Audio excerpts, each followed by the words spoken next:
Welcome to Seek Reality with Roberta Grimes. Joyous conversations about what the afterlife evidence and modern science combine to tell us is true about our one reality. You have nothing to fear. You are eternal and you are perfectly loved. Knowing the truth changes everything. Now, here's Roberta. Welcome to Seek Reality. I'm Roberta Grimes, and I'm so happy you're with us today. You can tell I've been talking with our guest ahead of time. I'm in a very good mood. One of my own favorite Seek Reality guests is Mark Gober, and he's with us today for the 10th time. When we first met him, Mark was a recent Princeton graduate and a tennis champion, just as buttoned down, I think, as you can possibly imagine. But he had wandered off the mainstream reservation, and he had discovered the primacy of consciousness, and he just could not let it go, or maybe it couldn't let him go. So he had dared to do the research and to do the writing about it, and he had written a truly wonderful, amazing book, which I highly recommend, called An End to Upside Down Thinking, dispelling the myth that the brain produces consciousness and the implications for everyday life. Mark actually seemed a bit dazed to me at the time by his own discovery with that first book, but it was an amazing book, and the rest is history. His next book was An End to Upside Down Living, reorienting our consciousness to live better and save the human species. You know, he could tell he's a small thinker, right, by these titles. Then came An End to Upside Down Liberty, turning traditional political thinking on its head to break free from enslavement. Oh my goodness. Then came An End to Upside Down Contact, UFOs, aliens, and spirits, and why their ongoing interaction with human civilization matters. An End to the Upside Down Reset, the leftist vision for society under the Great Reset and how it can fool caring people into supporting harmful causes. I love these titles. Then it was An End to Upside Down Medicine. That was his latest one, and why consciousness is needed for the new paradigm of health. And now comes Mark's new book, and he's had to leave the planet at this point. Fresh out this year is An End to the Upside Down Cosmos, rethinking the Big Bang, heliocentrism, the lights in the sky, then there are some dots, and where we live. He left the planet altogether. This latest book will be our topic today, and I have to tell you, my dear ones, that Mark Gober is what I would call, and I say this about really nobody else, he's a genuine polymath. He is one of the extremely few people who can enter a field that is entirely new to him, take it apart, look at all its elements, master its literature, and then approach it and put it together again in a whole new and much better way. There are extremely few people who have the intellect to do that, frankly, and even far fewer of those people who might have the intellect and the range to actually want to spend the time and effort to do that in fact. I love Mark's dedication to this book. He dedicated it to those who are comfortable with three important words. I don't know. I love that. I recommend every one of Mark Gober's books without reservation, that they should be on everybody's bookshelf. If you ever have a minute just to sit and read, you should be reading one of these books. Best of all, every book that Mark ever writes is a flat-out amazing expose of the truth that almost no one else dares to seek and to find. And Jesus told us, seek and you shall find. These books are how you do it. Mark, welcome. I think it's wonderful to have you back with us today. I always love having you here. Thank you so much for that introduction, Roberta. I always love speaking with you, and I want to thank you for your open-mindedness and your continued support, because I am asking questions that can make people uncomfortable, but I really appreciate that you see that my approach is really just to dig in, and not to say that I know for sure, but to find out where we haven't been told the full truth. Just everywhere. You have proven with your books that the places we have not been told the truth, there's literally, those places are every single field of inquiry that where human beings ever have looked. The truth is everywhere still to be found because nobody ever has told us the truth, right? It's quite amazing. Or maybe another way to think about it is that we're given models that sound pretty good on the surface.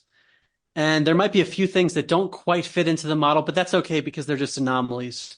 And what I'm finding over and over again as we look into the anomalies, we realize, wow, these anomalies actually blow up the entire model. And we have to rethink things from scratch. And it started for us talking, 6 years ago, talking about consciousness. It was the same thing. Oh, well, Dean Radin ran a few studies that showed that we might be telepathic and that there's mind-matter interactions, but don't worry about those. It's the same kind of mentality. When in fact, these anomalies, they can push us to rethink reality completely. Completely. But you see, we're in kindred fields. I'm just in one little part of a little part of the whole. I've been studying the afterlife my whole life, and I've discovered the afterlife is actually our real life. This is just a little place where we spend a tiny bit of our eternal life. So I've been in a kindred field. That's why I so much resonate with what you're doing. You're doing it to everything. I did it to a little part. So we're the same, basically we're doing the same thing with our lives. I couldn't imagine doing it to everything though, which is what you do, which is why I love what you do. Well, like you said in the introduction, I'm not sure if I find these topics, but they seem to find me and they pull me. Because when we last spoke, I can't remember when it was. I don't think this was even on my radar, this topic. And I get a few hints, and then all of a sudden, it's all I do all day, every day, for weeks at a time. And then I realize, wow, I think there's another book here. And then I synthesize, and then we're talking again. It's the same pattern. But I've sort of seen the edges of some of your books. I mean, for example, the cosmos. I mean, where most of the reality I've looked at is in the cosmos. And in fact, I'm now about to do a blog post about the cosmos in a different way, because that's where most of our reality is. And I kind of understand it in a very limited way because that's where we spend eternity. But it's, you look at it from the Earth perspective because that's where we spend our Earth lives. It's the same place. It's just so amazing. I mean, it's obvious the Big Bang solves nothing because what came before the Big Bang? What caused the Big Bang? Solves nothing. Nothing. Right. Right. But when we think about it, and it took me really this book to really understand the implications of the Big Bang model, because it does a number of things. It sets a timeline for our reality of about 13.8 billion years. And it sets an evolutionary framework for how a human physical specimen emerged, because you need all that time for all the randomness in the universe to occur and you need a timeline for Earth. And it also creates a model that I never even thought to question, which is that the sun is at the center of our solar system and that the Earth is revolving around it, because that all came from the Big Bang. It all emerged from the Big Bang. And what I came to understand in looking at, let me take a few steps back. This book, An End to the Upside Down Cosmos, examines something that I took for granted, and it examines, where are we? We've talked many times, Roberta, you and I, about who are we and why are we here? What happens when we die? These are very fundamental questions. But I always took for granted where we are, because we've been given a model by the astrophysicists, basically, which show Earth as a tiny little speck in a massive vacuum of space, revolving around the sun, actually free falling around the sun at over 60,000 miles per hour, even though we don't feel it, which is a very strange thing when you think about it, because Earth actually does not have a constant motion. It has an elliptical orbit around the sun, as they say, which means that there would be a change in speed. And if there's a change in speed, then we should feel it. So that's strange. And this model abides by what's known as the Copernican principle. So the Copernican revolution was Nicholas Copernicus and then Galileo, which said that Earth is not at the center, the sun is, and we revolve around the sun. It's known as heliocentrism, sun-centered. And that model posits, the Copernican principle is, humans and Earth do not occupy a special place in the cosmos. And even Stephen Hawking said, well, we believe this on principles of modesty. So there was this philosophical preference, which actually sounds very similar to our past conversations, which is, what's the materialist model? Well, we emerged here through random and meaningless chemical reactions. The human being doesn't matter. When you die, that's the end.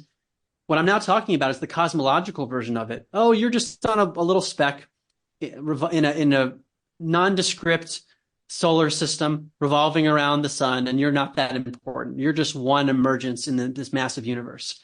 And what really struck me initially was, if looking back at what many physicists have said, including Albert Einstein, Stephen Hawking, they will say that if you look at the observations of things in the sky, you cannot tell whether Earth is at the center or whether Earth revolves around the sun. But what's happened is there's a Copernican principle, which is, well, we're not special. Stephen Hawking says on principles of modesty. Even Edwin Hubble, the famous astrophysicist who basically initiated the expanding universe theory, which led to the Big Bang theory, he thought it would be intolerable for Earth to be at the center. It would be a horror. He used very strong language, which I quote in the book. So what I had to do is really dig around, because this model of heliocentrism, the sun at the center, that is so ingrained. Are there any physicists who are even questioning that? And I found that there are a few. And what they show is these anomalies. Anomalies again. So I'll give you one example. It's a famous one. It's called the cosmic microwave background.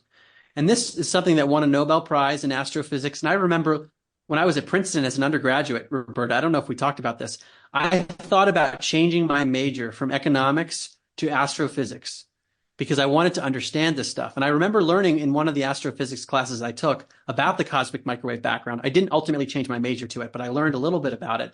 And this background radiation is allegedly from the Big Bang. And there are a number of basically images that anyone can see on the internet of what this background radiation that it's behind all of us basically right now, cosmic microwave background. And it is supposed to be homogeneous and isotropic. Homogeneous meaning it's the same basically, and isotropic meaning it doesn't have a preferred direction. But what they're finding in the cosmic microwave background measurements is that there are these anomalies where it's not homogeneous and it's not isotropic. Right. Actually, what they've called it now is an axis of evil. That's the term that scientists have used, because these anomalies actually point toward Earth, which is suggestive of, well, maybe Earth occupies a more special place than we thought. This is something we don't hear about very often because the scientists say, well, it's pretty much homogeneous and it's pretty much isotropic, meaning there's not a preferred direction. But there are these little anomalies. They keep finding the anomalies. So I'll just pause there because that alone, that's just a small part of my book. That alone should really keep the scientists up at night. And isn't it interesting, Roberta, that they call it an axis of evil? It shows a preference of it would be evil for us to occupy a special place, right?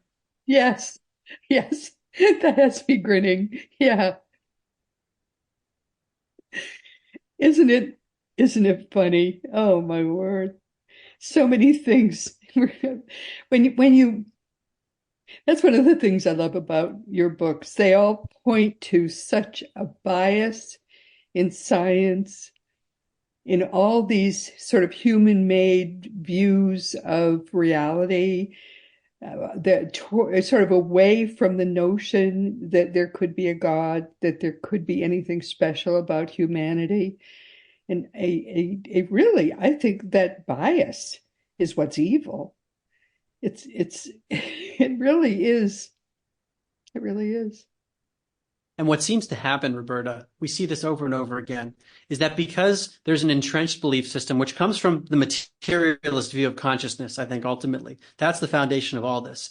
It leads scientists to see new observations and retrofit them into their version of the materialist view, whatever that is. Very much. So I'll give another example.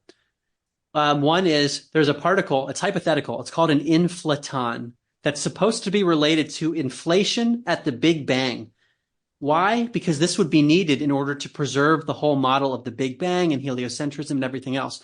The problem is no one's ever found the inflaton, but they speak about it like it's a real thing. So this is an important fallacy. It's called the reification fallacy, where something is spoken about as if it's real, and it reinforces the idea to all of us that it's a real thing, but it's hypothetical.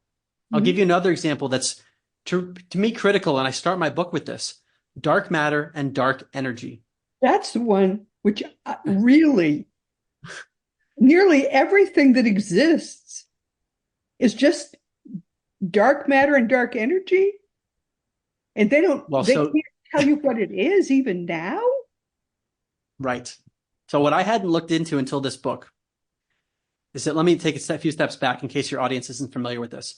Dark matter and dark energy, under the current cosmological consensus model, that comprises 96% of the universe, roughly. So that means about 4% of the universe is matter that we can understand. The rest of it is this mysterious stuff.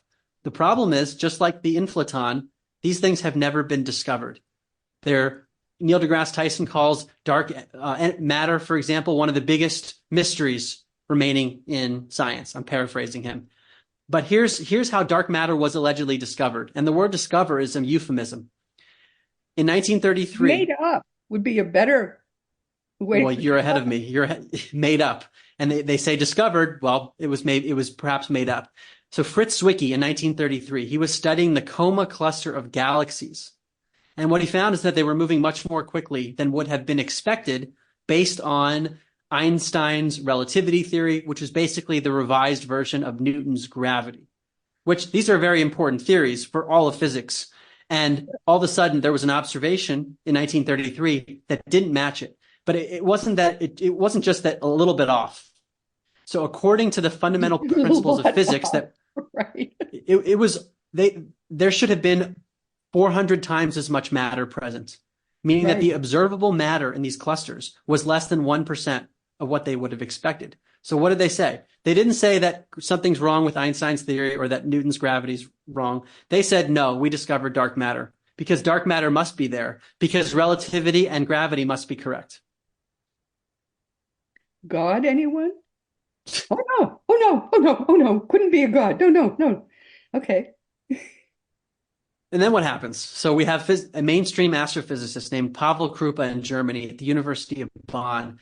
He said in an interview last year in 2023, my colleagues and I have spent about 25 years on this, and we have falsified dark matter by more than 5 sigma results. So that means 99.999% accuracy that they have falsified dark matter. So think about the house of cards here. And let me take a few steps back. When he says falsifies dark matter, they're observations that do not fit what dark matter would predict. Okay? So he says we falsified it. And if they falsified dark matter, and if you need dark matter to prop up relativity and gravity, think about what this means. That gravity and relativity are wrong, which means all of cosmology is wrong. And that's not a big stretch. I mean, when I first heard that and thought about it, I thought that's kind of crazy. But if you dig into Newton's gravity, which we all think of as laws, right? Because you drop an apple and it falls to the ground. But what gravity says is that there's something in mass, the mass of the Earth, that attracts the apple downward, and that's why it falls. The problem is that those quote unquote laws of gravity are unable to predict Mercury's motion in the sky. That is acknowledged. So therefore, we have an incomplete model to begin with. And that's just one example. And we could do the same thing with relativity where there are problems. So that means that our basic understanding of motion, which we need to have if we want to understand things moving in the sky, because we all see things moving, including the sun and the moon, our understanding of that's incorrect. So it's making people, I mean, there are not many of them talking about it, which is why I wanted to write this book to at least to get more chatter, is to say, well, maybe things fall to the ground and move for different reasons. And Richard Feynman, famous physicist, he talked about a downward electric current, basically, that pulls things downward. Some call this electrostatics. And that could explain why things fall down if they're denser. Like an apple's denser than the air, so it falls down, whereas helium gas, it goes up. It might just be some kind of an electrostatic force rather than a force within mass, which is what gravity posits, and then Einstein's relativity posits that. So this is just a little tidbit where we might have to rethink everything. Yes, but they won't go and do that because they want science to be scientific. They have set up a scientific model which they worship. This is their religion, in a sense. Just like Christianity is a religion, it has certain fundamental principles, their religion does, and they want to worship it. And if you don't follow their religion, then you're a heretic, Mr. Heretic, and you're questioning their religion. It's that simple. Yeah. But isn't it time for us to say that plainly and in public?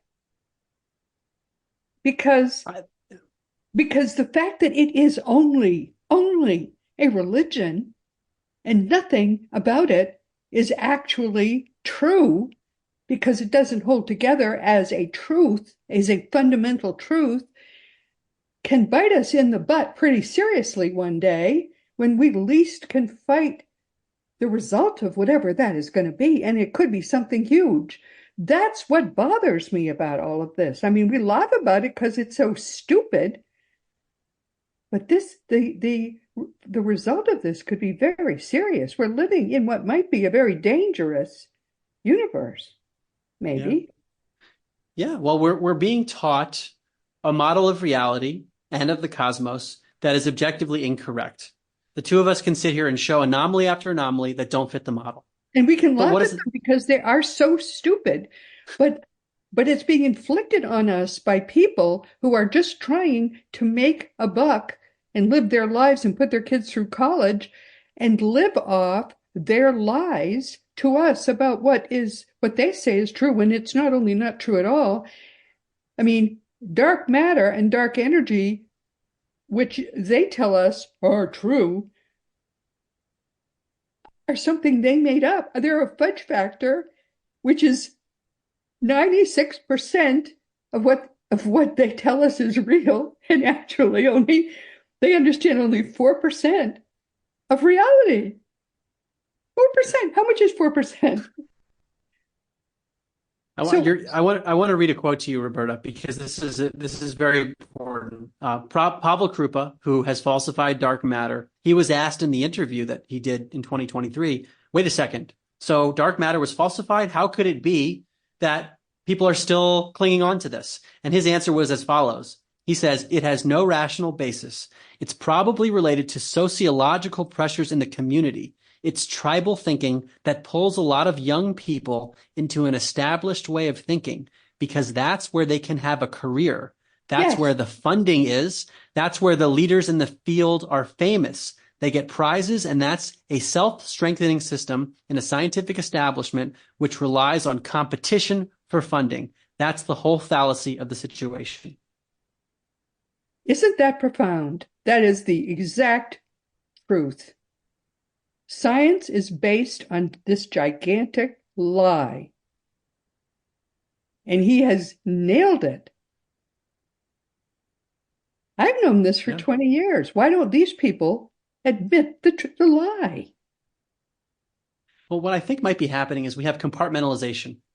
So in the field of consciousness and the afterlife and psi phenomena, you and I know that this is going on. It's the same thing, where it's hard to get funding to study these things, and the mainstream materialists will say it's all bogus, and there is a sociological pressure. But who's studying that? Really, we're dealing with psychologists, neuroscientists typically, who are pushing back. But now we've entered a different field here. This is astrophysics, talking about the galaxies and the vastness of the universe that they perceive, at least, and the observations that don't fit. So we see the sociological pressures in all these different areas where one scientist might acknowledge it, but there seems to be some umbrella where it's happening everywhere. In our last interview, we talked about medicine and how this is working with the germ theory of disease as well, where we're told certain things and there are anomalies that the medical community doesn't want to acknowledge, sociological pressures.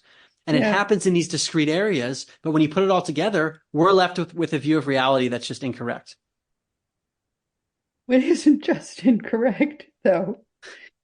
This is big time garbage, complete garbage. And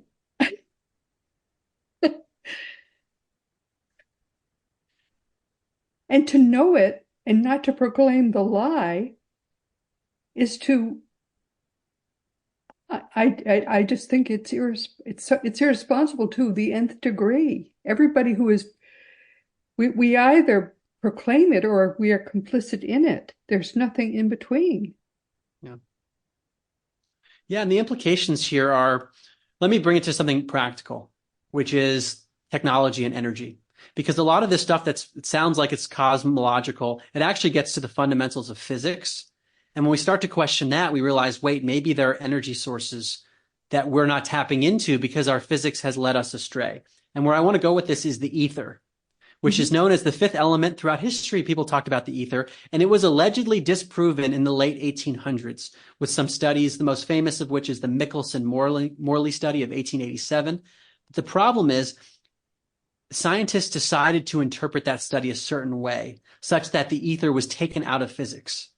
But there are other ways of interpreting those results, and I put in the book in chapter 3 many quotes of scientists who acknowledge, wait, it seems that this is true, not the way we've been told. So long story short, I'm now much more inclined to think that the ether is real. Now, if the ether is real, this has big implications for what we've talked about in the past, and it has implications for consciousness, because it could be that this fifth element, the ether, is the background, the substrate of reality. It's what I might think of it as a spiritual interface that takes the non-physical and brings it into form. So what we call matter or even light, we could call those excitations of the background ether. Mm-hmm. And that's, this is the sort of thing that like Tesla would talk about, which he was kept in the dark. A lot of his work was not made public. There are many different theories on what happened with him, but there might be forms of energy that we could draw from this ether if we actually studied it. So it's very practical too, to redirect physics. Directly, right.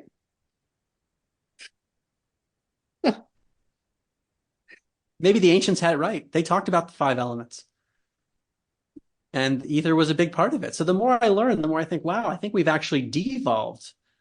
I used to think, well, the old people, the people of the past, they were superstitious. They believed in spirituality and all these other things. But maybe something has happened and we have become more and more in ignorance. And now what's happening is a reawakening to the true nature that was known at some point in our history. Well, what seems to have happened that I discovered when I was doing a lot of research in the heyday of communication through deep trance mediums was that around just after the advent of the 20th century, the university departments in the peer-reviewed scientific journals freaked out about all the good communication was coming from the afterlife through these deep trance mediums. And they established what they at that time literally called the scientific dogma of materialism. And they established that. They wouldn't let any scientists investigate the afterlife. If they wanted to get published, they could only investigate matter. They couldn't investigate non-matter, anything that was not material. They were afraid of finding God. If you want to know the truth, they were that stupid. And that was, you could find in print the scientific principle of materialism. They could find those words. You can't, after a decade or two, you couldn't find it anymore because Max Planck, who of course got the 1918 Nobel Prize as the father of quantum mechanics, literally said that you can't get behind consciousness. Consciousness is fundamental. And they didn't like that either. Was not okay for him to say that. So they just dug in their heels. And I think that's when, that's around the same time that they were abolishing the notion of ether too, right? Exactly. That seems to be when the wrong turn happened, right around the start of the 20th century. There you have it. And you're reminding me of a principle that I talk about in later chapters of the book, the principle of atomism. The belief that the smallest unit is an atom and that there are subatomic particles that are physical, the proton, the neutron, the electron. They're actually and physical. I'm finding more and more people, including a theoretical physics PhD.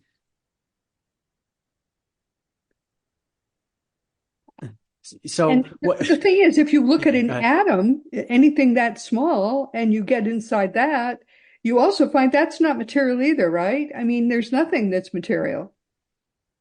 Exactly. But what you'll hear some people say, and I've said this myself, well, it's 99.99999% empty. but there's a little bit of matter. And now what's happening, like Stephen A. Young, who wrote a book called A Fool's Wisdom, he's a theoretical physics PhD, that even the notion of the electron and these subatomic particles are inferences, that the scientists observe things and they come up with a model that has to be physical in some way.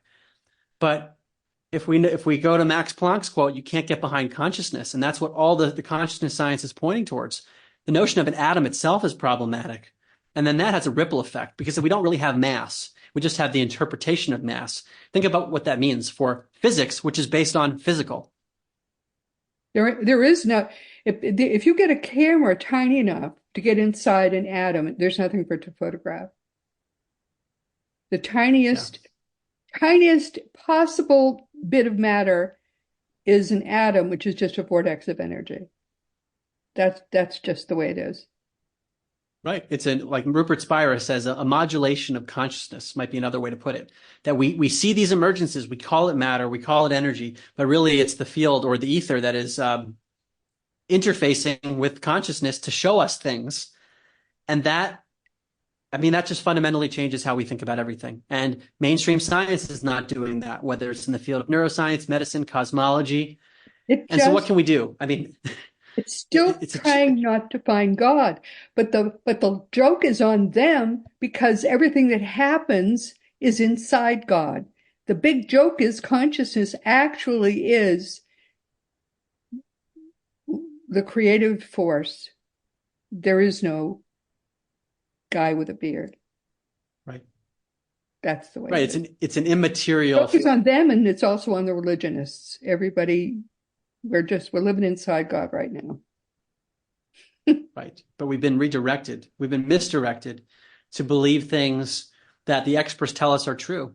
So many of the things that I cover in the book are things that we wouldn't believe if we just trusted our senses. So let me give you another example. And this might be very jarring for members of your audience to really think about. We are told right now that we are in motion on Earth in many ways. One is that Earth is rotating as a sphere with a movement of 1,000 miles per hour at the equator, which is faster than the speed of sound, but you don't feel it. And at the same time, Earth has multiple wobbles. Yeah. It's wobbling in multiple ways, but you don't feel it. It's free falling around the sun in an elliptical orbit, meaning it's not constant motion, at over 60,000 miles an hour. We're moving around the Milky Way galaxy at over 500,000 miles an hour, and we're moving outward in an expanding universe into who knows what at over 1 million miles per hour all at once, and you don't feel any of it. That's what we're told. I love that. I love that. Say it again. Yeah, so we're rotating on an axis at over 1,000 miles an hour at the equator, which is faster than the speed of sound. Okay. Earth wobbles in multiple ways on an axis, tilted. We move around the sun in free fall at over 60,000 miles an hour in an elliptical orbit, meaning it's not constant. And think about the importance of constant motion. Because if you're in a car moving at a constant motion, you don't feel anything really. But if there's anything that's not constant, even a tiny bump, or you change speeds, you feel it. Same thing on an airplane, same thing on a boat. We're apparently doing that around the sun at over 60,000 miles an hour, free falling in elliptical orbit. We don't feel it. And we're rotating around the Milky Way galaxy at over 500,000 miles an hour. And we're moving outward in the universe, because it's an expanding universe, at over 1 million miles an hour, and you never feel it. Okay. Wow. You make me tired. Wow. This is a lot of motion. A lot of motion. And think about the precision that's needed for a surgeon right now. The surgeon's in surgery. You cannot have any bump. Otherwise, it could be life or death. And they're okay. And he can do that just fine. He can do it just fine. We can play Jenga. You can stack up, in a game. And if there's any little motion, it would fall. Or you can stack up rocks. And yet, if there's an earthquake, we feel an earthquake. Isn't that amazing? So tell us now, you've got us all on the edge of our seats. What's really going on in your mind? In my mind? Well, I think the evidence suggests, and we could get into physics too, which I'm not going to do because it gets really technical. Well, we're coming toward the end of our time. So because we're going to do this again really soon, because everybody wants to hear from you again soon. So Yeah, the punchline is that Earth is not moving, that we're on whatever we're on is stationary. And the only reason we believe we're moving is because they had to retrofit all the observations of physics to create something where we did not seem like we're special, the Copernican principle. And there's a big bang, we're flying through space, we're flying around the sun, and there's gravity and relativity. All these things are problematic, when in reality, we're actually stationary. And probably at the center, known as geocentrism, which is an ancient philosophy that now seems to be coming back because the observations And arguably we fit that. are what doesn't move because we are what is inherently special.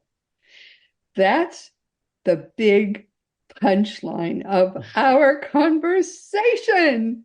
I love it so much. I wish I could hug you, my dear. That's great. Thank you so Yes. much for that. Yeah, it's a big deal. I know that's a lot. If your audience hasn't heard this before, I hadn't either. But if you're interested in my book, I go through some of the science experiments from the 1800s that have been arguably misinterpreted, that assumed and presupposed, well, Earth must be moving. Therefore, we're going to conclude X, Y, and Z, including there's no ether. But what if it's the reverse, that Earth is stationary and there is an ether? I think that's where we've been There's misdirected. actually consciousness. And consciousness. And that works so much better. Oh, my word. You know, I loved your book, but I had to skim parts of it. And I will get to read it in its entirety. But everything you write is so readable, so easily readable, which is part of, I think, why it all works so well, because people can understand it. A lot of books which are scientific are not very readable. People think that if they write it obscurely, they're going to seem smarter, but that's the reverse is true. You write so everybody can understand it. So thank you, my dear. Thank you, Roberta. So is there any other punchline you want people to take away until we meet again? Oh boy, there's a bunch of rabbit holes we could go into, but I'll just give one of them. Earth's magnetic field, which is a big deal because that directs us north, south, east, west. It's believed under the current model, it's at the core of Earth, which is about 4,000 miles down, even though we've only been able to dig down under 8 miles. So no one even knows if the core exists in the way we've been told. But what we're told is that the outer core spins around and it generates the magnetic field of Earth, known as the geodynamo effect. And that means we have a magnetic North Pole and a geographic North Pole, and the same thing in the South Pole. That's what we're told, meaning the poles don't line up, and they're actually moving around magnetically because of this geodynamo effect at the core that no one's ever been to or observed, based on a geodynamo effect, which no one has ever replicated in a lab. And this leads us to what's known as magnetic declination, where we have to manually adjust our compasses to get to the right place. Okay. Our compasses don't work. So basically, our ideas of magnetism are not correct. Okay. So we got to work on that too. That's a big one. Yeah, we got to work on everything. Oh, my dear friend, Mark Gober. All right, well, this has been wonderful. Thank you so much. Stay where you are because I want to come back and talk with you afterwards. But everyone, we have come to the end of our time. This has been Roberta Grimes, and as you know, you are a powerful, eternal being. You never began, you never will end. And I hope, actually, I hope after today you understand why I say that. Once you understand that a lot of what you've been told by the people you have thought you could listen to, you really shouldn't have been listening to at all. It changes everything in your life for the better. Next week, our guest will be Michael Goddard, who will be with us for the 4th time.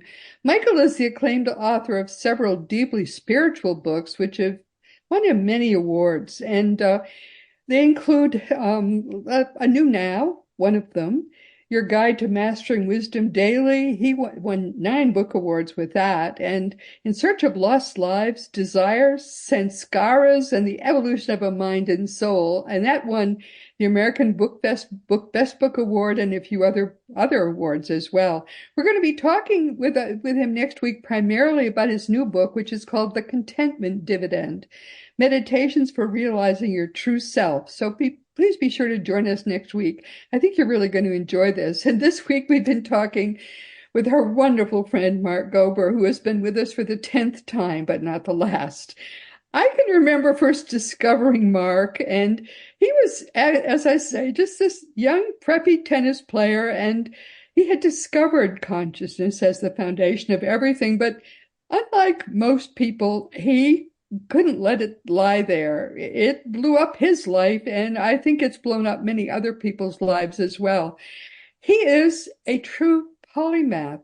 When he finds something, he tugs on it like a tugged string, and he has basically blown up everything we thought we knew. I just think he is one of the most extraordinary people I have ever met.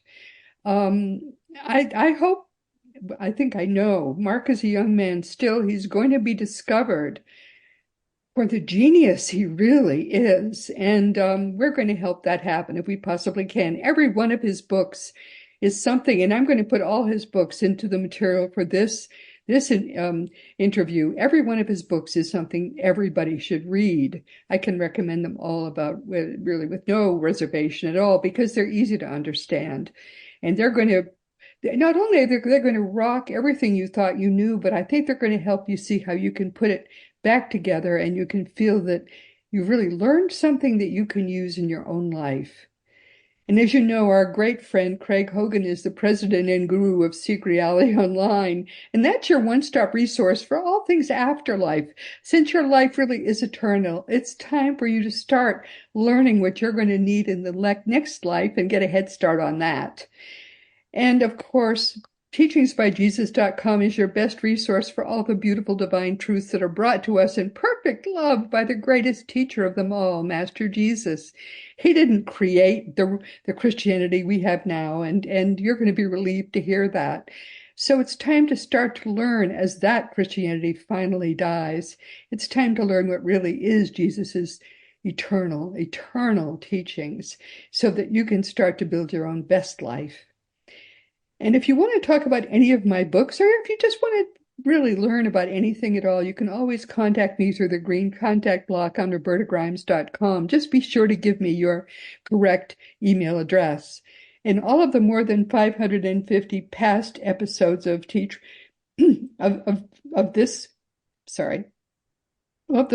past episodes of this reality. I'm sorry, I'm trying to turn off my phone. It's talking to me now. All of the past episodes of this podcast can be discovered on just about anywhere podcasts can be sold. And also the new video episodes each week are available on Roku, Fire Stick, YouTube, and just about anywhere else. Meanwhile, this has been Seek Reality with Roberta Grimes. Please enjoy and make the most of this coming week in our one reality, always knowing that you are a powerful, eternal being, and you, most of all, in all reality, you are eternally and beautifully and perfectly loved. You've been listening to Seek Reality with Roberta Grimes. Roberta blogs and answers questions at robertagrimes.com. Join us every week as we explore what the afterlife evidence and modern science combine to tell us is true about the one reality we all share. Knowing the truth changes everything.